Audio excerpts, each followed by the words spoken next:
Už je dnes ten hraplavý autobus s nápisom pojazdná čistiareň peria. Je ten chlapec, čo z neho vyskočil a tvrdil, čo mu už dnes ťažko veria, že ľuďom prečistí perie len piesňou, zbaví ho šedosti, to všetko vie s ňou. Keď začal spievať, tak slová pršali na pierka na ľudí, čo vyšli z dverí. Priznať si špinu, vtedy sa nebáli, keď stáli o spánok len čistom perí. Mali ho tak radi, pustiť ho nechceli, kým všetko vyspieval, kým to v nich vybielil.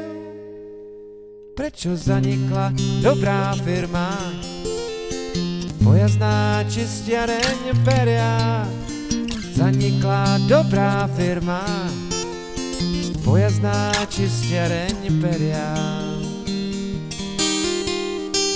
Autobus už spí hrdzavým spánkom, tam vzadu na dvore u tety Agáty. Králikom je v ňom dobre a teplúčko, nikomu nevadí, celý je odratý. Mali ho tak radi, pustiť ho nechceli, kým všetko vyspieval, kým to v nich vybielil. Prečo zanikla dobrá firma, pojazdná čistiareň peria? Zanikla dobrá firma, pojazdná čistiareň peria.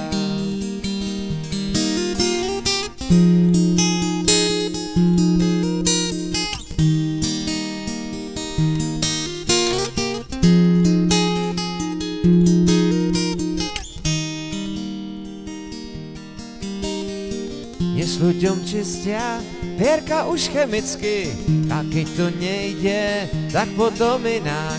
Dnes ľuďom čistia pierka už chemicky, a keď to nejde, tak potom inak.